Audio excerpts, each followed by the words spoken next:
يا أيها الذين آمنوا اتقوا الله حق تقاته ولا تموتن إلا وأنتم مسلمون. Why marriage is considered completing household deen? First of all,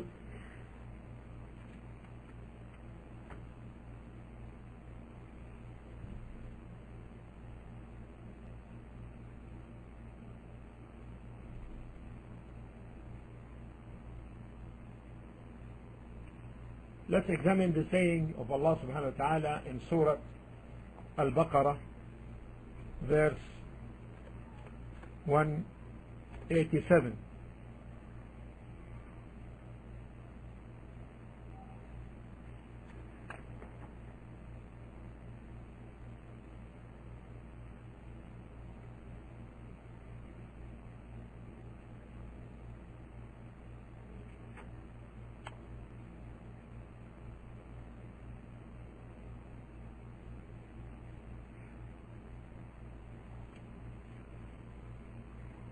It is made lawful for you to have sexual relations with your wives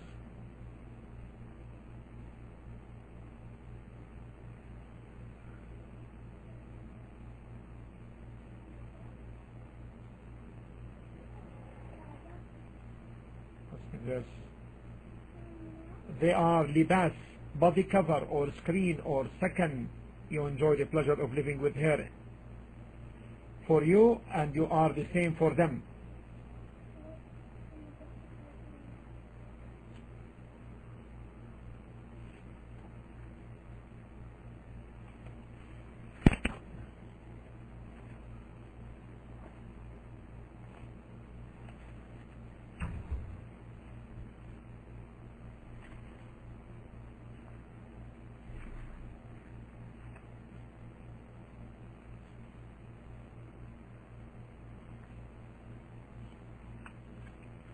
A person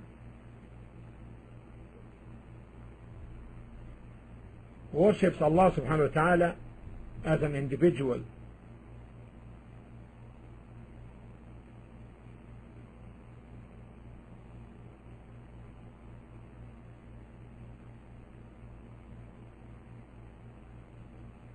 And attains to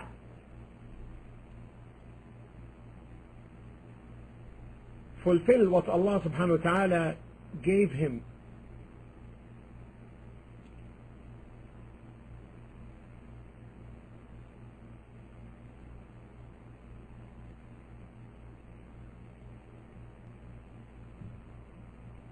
From the means to manifest the purpose of existence on earth. And this purpose of existence for male and female is the worship of Allah alone.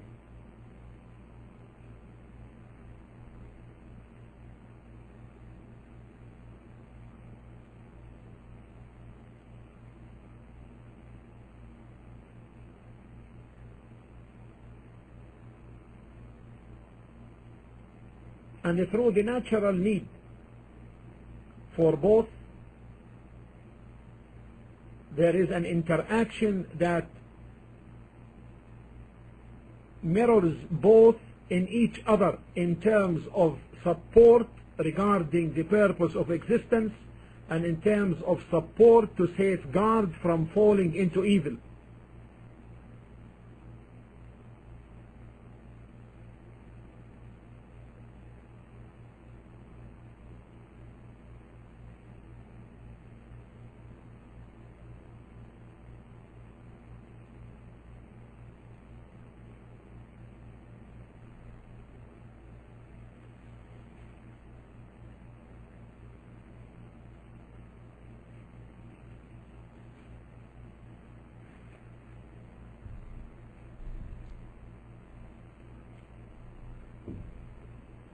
When we examine the hadith of the Prophet ﷺ,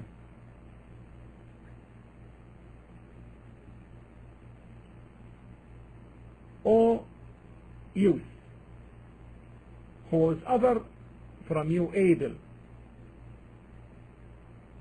who amongst you is able to marry, should marry. and whoever is not able to marry is recommended to fast, because it is a protection for your sight and a protection for your private parts, lest the person falls in haram, and this is needed by both,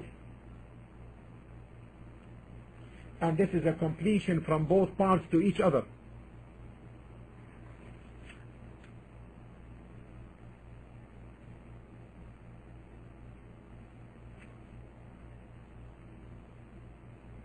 Both are needed half and half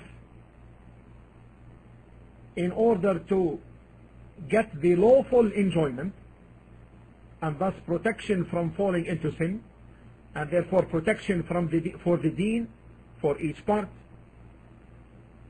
This is one objective. The second objective is multiplication.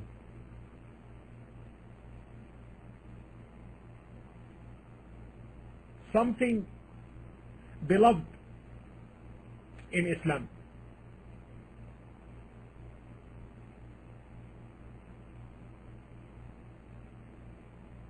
For therein is the strengthening of the ummah and the prevalence of the deen. And this is the second objective, cannot be attained except by both. And then thirdly is the society at large.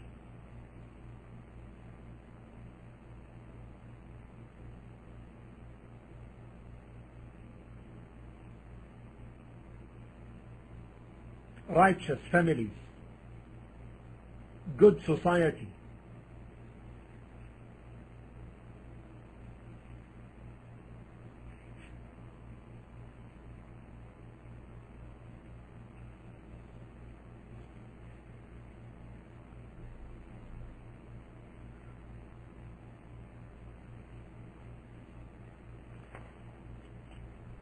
the people of knowledge assert that a person with desire getting married is better than optional prayers, because there are so much benefits and good consequences.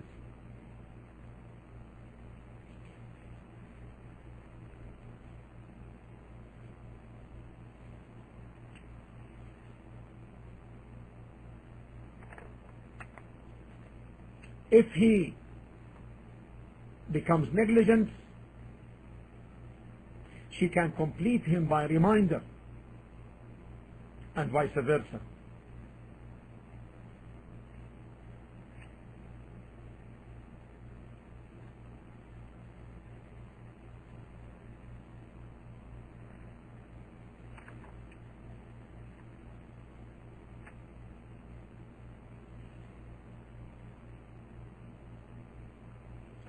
The married in accordance with the way of the Sunnah are in a state of contempt and content.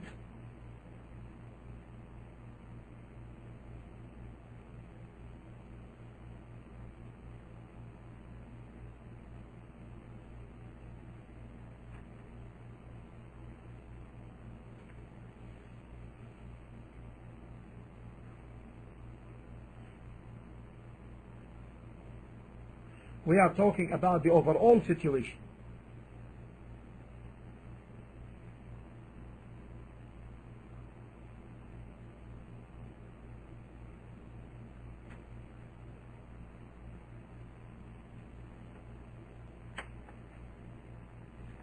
We are talking, Ya Umaysa, over the whole situation, the overall.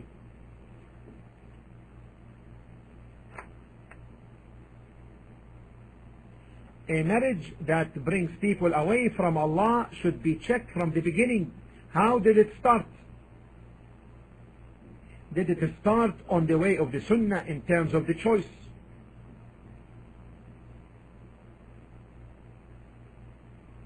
Of either spouse?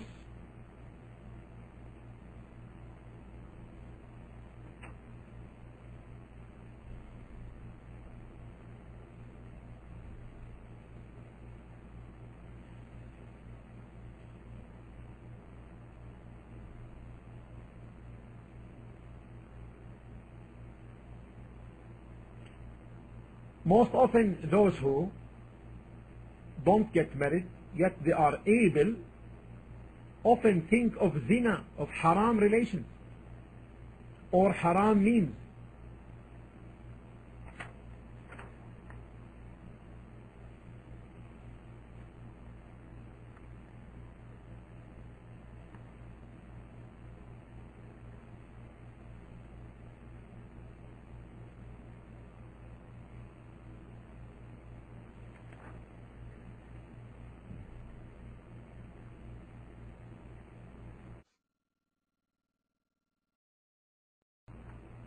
I will repeat this.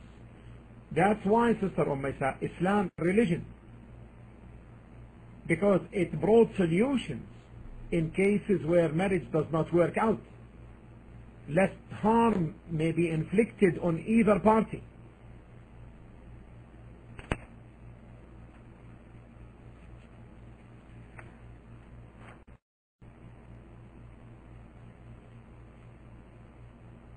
Now the question is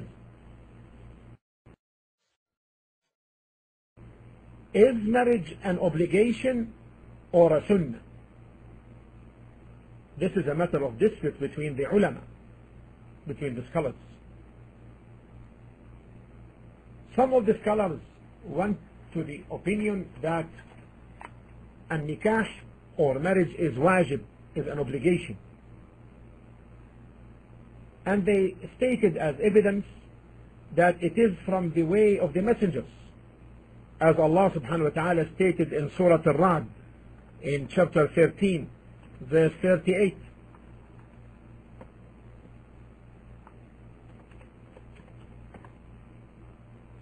قال الله تعالى وَلَقَدْ أَرْسَلْنَا رُسُلًا مِّن قَبْلِكَ وَجَعَلْنَا لَهُمْ أَزْوَاجًا وَذُرِّيَّةً.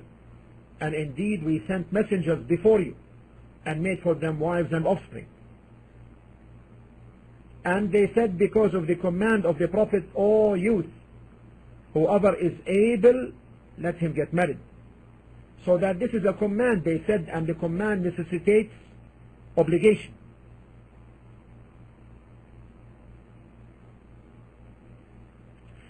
However, they conditioned that obligation is based upon two matters. Now, first one is financial ability. The second one is physical ability. This is the first opinion. And the third condition, however, also is circumstantial ability, meaning to be able to offer the wife her rights and to be just if he is married to more than one. Now, the second opinion is that marriage is a sunnah. And this is the opinion of the majority of the scholars. And they reasoned that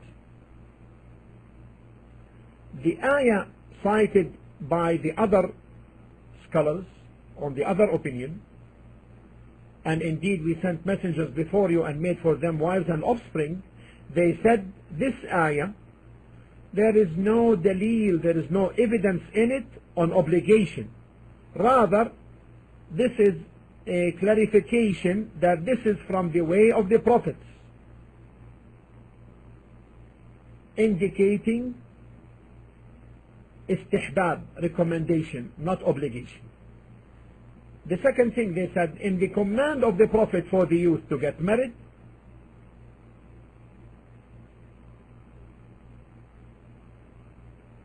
they said, هذا أمر إرشادي. This is a command of direction, not a command of obligation. I will finish with the following benefit now. Marriage, however, the 5 rulings in Islam apply on marriage. It is obligation, listen to this carefully. It is an obligation if the person fears to fall in haram. This is the first case. Marriage becomes an obligation.